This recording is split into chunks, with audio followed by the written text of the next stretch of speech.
A man talks at a conference about his life. He changed his skin and body to become something more. But what has he become? The whole world wants to know who he is.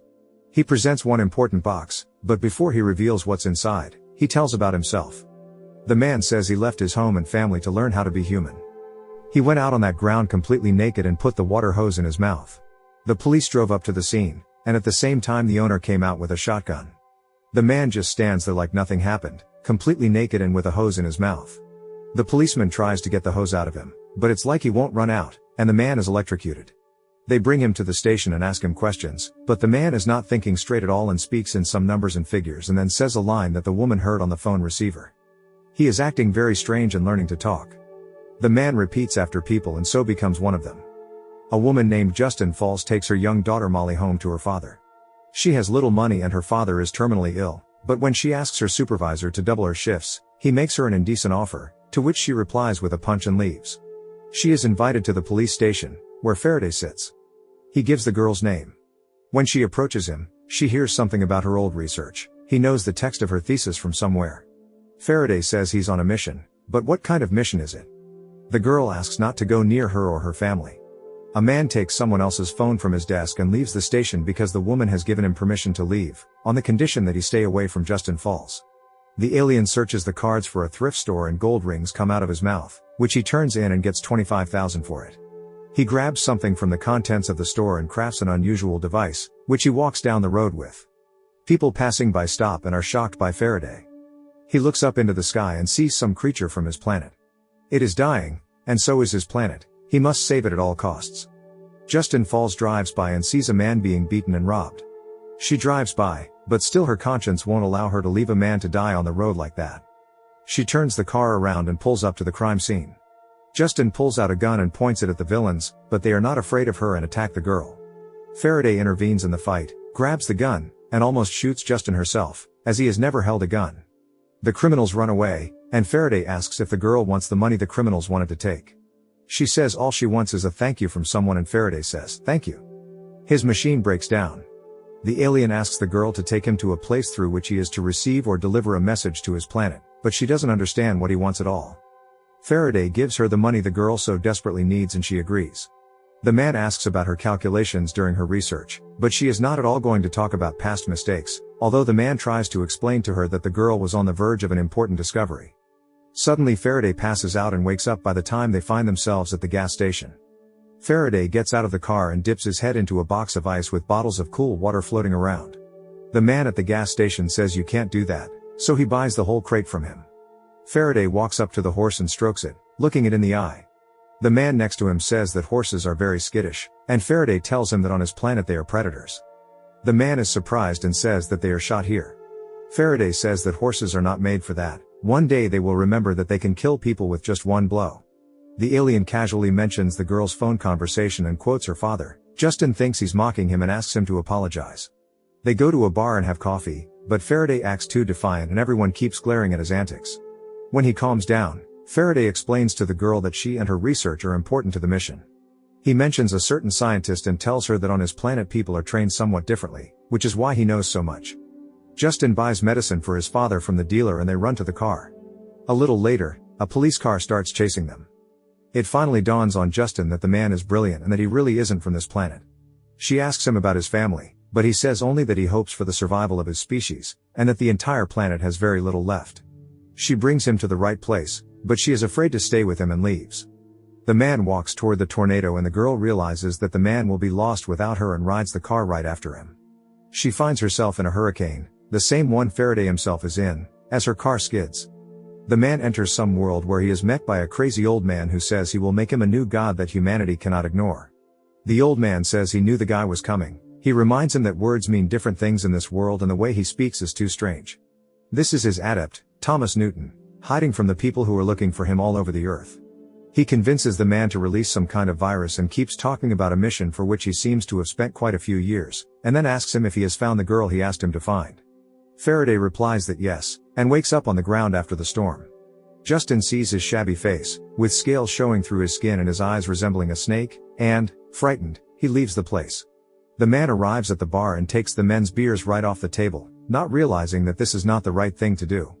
The waitress remembers Justin's words and takes Faraday aside, thinking he is autistic.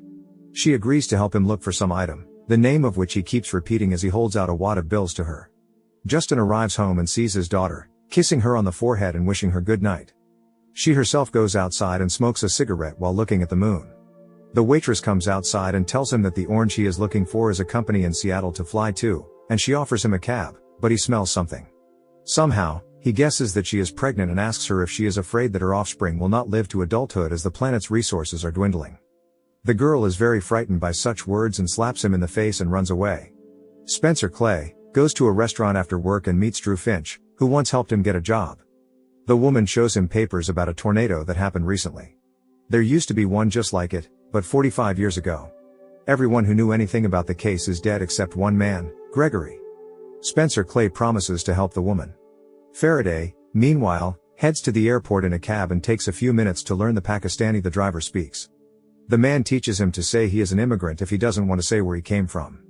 Faraday remembers this and goes to the airport. He asks for tickets to Seattle and gives him someone else's ID, but all the screens around him start acting weird, and the alien himself becomes unwell, after which security runs to him and he vomits a huge stream of water straight to the floor. Justin brings her father back, but it turns out that if she doesn't pay the debt this time, her father will no longer be welcome in the nursing home, so the girl runs to work. Her work friend explains to Justin that she needs to relax a little, but how can she relax when her father needs $40 worth of medicine every day, and next month they're going to take her house away from her? The girl says she saw something scary yesterday and was scared, but she can't tell, because she's not sure if it was real or if she's lost her mind. Suddenly her phone rings and she realizes she has to go. It's Faraday. He's called her name again to the police and that's why she's been invited to the station. He keeps saying he needs to go to Seattle, but how will he get anywhere without papers? The girl takes him with her since there are enough problems at the airport as it is. The man asks her if he's going to leave her. Justin asks if there really was a tornado and the alien replies that there was and tells her about his adept Thomas Newton, who he met there. Justin says she saw his face and it was as if he wasn't from this planet, but the man reminds her again that he really isn't from this planet and she is shocked once again. The man explains that his civilization is dying and that the Origin Company has blueprints for a machine that is supposed to save his civilization, and he needs Justin because she is the best scientist. The girl freaks out again and leaves the man, who reaches out to her for money. Spencer, meanwhile, drives up to the very survivor. Justin and Faraday arrive at the nursing home, but no sooner does the girl leave to fetch her father than she notices that the alien has already disappeared somewhere. He went to the other old people and started playing their games with them. They were playing improv, but Justin arrives on time just as Faraday starts up his record again about how everyone is about to die and why they are sending the old men to die in some house.